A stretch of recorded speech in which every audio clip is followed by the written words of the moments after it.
सब सुखी हों, सब निरोगी हों, सर्वे भवन्तु सुखिनः, सर्वे सन्तु निरामया, सर्वे भद्राणि पश्यन्तु मां कश्चित् दुःख भाग्। भारत सरकार ने पिछले साल इसी तरह का एक आंकड़ा और दिया, वो और भी दुख देता है कि हमारे भारत देश में 40,000 बच्चे हर साल अंधे हो जाते हैं विटामिन ए की कमी से। अब 40,000 बच्चे अगर हर साल अंधे हो रहे हों विटामिन ए की कमी से, तो इसमें शायद दवा की इतनी ज़रूरत नहीं जितनी एजुकेशन की ज़रूरत है। जिस भारत में गाजर पैदा होती हो, जिस भारत में भरपूर दूध पैदा होता हो, जिस भारत में दही हो, जिस भारत में पनीर हो, जिस भारत में मूंगफली हो, वहाँ के बच्चों को विटामिन ए की कमी हो जाए और वहाँ के बच्चे अंधे हो जाएं विटामिन ए की कमी से, और वो भी एक दो नहीं 40,000। और इन आंकड़ों में ध्यान यही दीजिएगा कि सरकार के पास जो रिपोर्टेड केस हैं वो ये 40,000 बच्चों के अंधे होने के हैं प्रतिवर्ष के, या 50 लाख बच्चों के डायरिया के मरने के केसेस हैं, ये रिपोर्टेड केसेस हैं। अनरिपोर्टेड जिनकी दर्ज ही नहीं है कहीं कोई सूचना, वो और भी बड़े हो सकते हैं। तो ये दो आंकड़े पढ़कर तो मेरा दिल दहल गया कि जब भरपूर गाजर पैदा हो रही है और विटामिन ए की हर चीज़ इस देश में मिलती है। बहुत सारे देश हैं दुनिया में जहां गाजर नहीं हो सकती, बहुत सारे देश हैं जहां मूंगफली नहीं हो सकती, बहुत सारे देश हैं जहां दूध नहीं है क्योंकि जानवर नहीं है, बहुत सारे देश हैं जहां मक्खन नहीं है, दही नहीं है, पनीर नहीं है क्योंकि उनके यहाँ जानवरों की संख्या नहीं है। वहाँ पर विटामिन ए की कमी से हज़ारों बच्चे अंधे हो जाएं तो एक बार को समझ में आता है भारत जैसे देश में जहाँ प्रचुर भंडार है, सस्ती कीमत पर विटामिन ए उपलब्ध है, वहाँ अगर हज़ारों बच्चे 40,000 अंधे हो जाएं तो ये बहुत दुख होता है, धक्का लगता है दिल को। आप इसमें बहुत बड़ी भूमिका निभा सकते हैं। इस तरह की जो समस्याएं हमारे देश में हैं इनमें बहुत बड़ी भूमिका निभा सकते हैं। विटामिन सी की कमी हो जाए हमारे भारत देश में, तो आप जानते हैं कि इस देश में विटामिन सी का बहुत बड़ा स्रोत है आंवला, आसानी से उपलब्ध है, 10, 12, 15 रुपए किलो में आसानी से उपलब्ध है। जब सीज़न आता है तब आप इसको इकट्ठा करके रख सकते हैं और इसको सालों साल इस्तेमाल कर सकते हैं।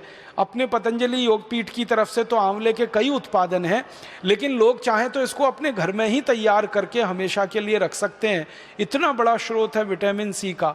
अब हमारे पास प्रकृति ने दिया, भगवान ने दिया, विटामिन ए के स्रोत हैं। विटामिन B12 की तो भारत में कभी कमी नहीं हो सकती क्योंकि यहाँ के लोग जितने तरह की सब्जियाँ खाते हैं, जितने तरह के फल, मौसमी फल खाते हैं, सवाल ही नहीं उठता कि हमको विटामिन B12 कभी कमी हो जाए। ऐसे हमारे देश में प्रकृति के द्वारा जो बहुत सारे समृद्ध पदार्थ हैं, सस्ते हैं, कीमत में आसानी से उपलब्ध हैं, हर जगह होते हैं। सबसे बड़ी बात है कि आंवला भारत में हर जगह आसानी से मिल जाता है, गाजर भारत में हर जगह आसानी से मिल जाती है, टमाटर हर जगह आसानी से मिल जाता है। तो क्यों नहीं हम इनका हमारे मरीजों में, हमारे देश के साधारण नागरिकों में प्रचलन बढ़ाएं, और इस प्रचलन को हमारे देश में जितना ज़्यादा आप बढ़ा देंगे हमारे मरीजों की फालतू दवाओं पर निर्भरता उतनी कम हो जाएगी। कैल्शियम की कमी के आपके पास जितने सारे मरीज आते हैं और आप उनको कैल्शियम के बहुत सारे स्रोत बताते हैं और आप भारत में बहुत सारी सस्ती सस्ती चीज़ों से कैल्शियम को उपलब्ध करा सकते हैं। सबसे आसानी से कैल्शियम हमारे यहाँ उपलब्ध है चूने के पत्थर के रूप में, और चूने का पत्थर एक 50 पैसे का बाज़ार से खरीदो, पानी में डाल के उसको रखो तो इतना चूना बन जाता है कि साल, 2 साल, 5 साल, 10 साल हम बहुत आसानी से अपने कैल्शियम की पूरे परिवार की ज़रूरत कम कर सकते हैं। आप भारत के लोगों को एक छोटी सी बात कहिए, विनम्रता से मैं आपसे कहना चाहता हूँ, कुछ लोगों से कहिए कि कैल्शियम की कमी पूरी करनी है तो सेंडोज की गोलियाँ ले आते हैं। कैल्शियम सेंडोज की सैकड़ों रुपए की गोलियाँ आती हैं। बेचारा गरीब आदमी तो सोच के ही परेशान हो जाता है, फिर उसका खर्चा बहुत बढ़ जाता है। माताओं को अक्सर गर्भावस्था के समय में कैल्शियम की गोलियाँ आप सब बताते हैं, तो उनको इतना ही कह दीजिए कि चूना खाओ, और लोगों से कहिए चूना लगाओ मत, किसी को चूना खाओ। चूना लगाने के लिए नहीं है, खाने के लिए है। ये चूना लगाने की जो आदत आ गई है हम में, अंग्रेजों से सीख सीख कर हमने चूना लगाना सीख लिया सबको।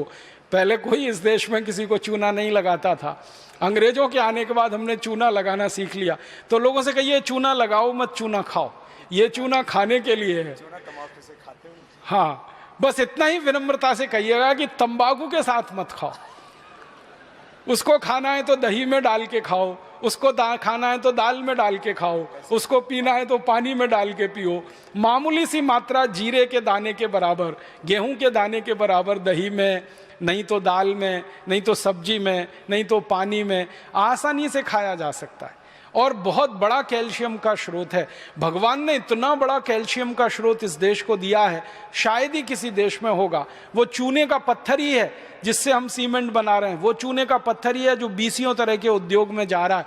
वो ही चूना हमारे मरीजों के कैल्शियम की पूर्ति में बहुत बड़ी भूमिका निभा सकता है। तो ये साधारण सी बातें आम आदमी के दिल दिमाग में बहुत जल्दी बैठ जाती हैं, लेकिन आप कहेंगे तो ज्यादा अच्छे से। कोई दूसरा कहेगा ना तो कुतर्क करेगा, तुम क्या डॉक्टर हो, तुमको क्या मालूम है। लेकिन जब कोई डॉक्टर उसको कह रहा है तो बहुत गहराई से, एक तो परंपरा से आई हुई है बात, चूना उसके दादाजी खाते थे, दादाजी के दादाजी खाते थे, वो भी खाते थे, देखा है उसने, फिर आपने और जोड़ दिया उसमें कि ये कैल्शियम का सबसे बड़ा भंडार है, तो बात तो पक्की बैठ जाएगी उसके मन में। फिर वो अपनी जीवन शैली को इस तरह से बना लेगा कि सैंडोज की गोलियां खा खाकर करोड़ों रुपए एक विदेशी कंपनी को देना, क्योंकि आप जानते हैं सैंडोज जो है विदेशी कंपनी है, उसके करोड़ों रुपए का धंधा सिर्फ ये गोलियों का ही है। और ये धंधा हम भारतवासियों के अनजाने में, गैर जानकारी में हो रहा है। अगर ये जानकारी बढ़ जाए भारतवासियों की तो बहुत बड़ा काम आप सब मिलकर कर पाएंगे।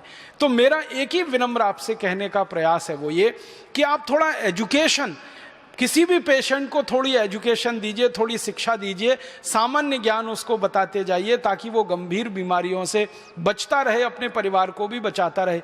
बहुत दुख होता है कि भारत में 60 से 70% बीमारियां खराब पानी के कारण है, गंदे पानी के कारण है।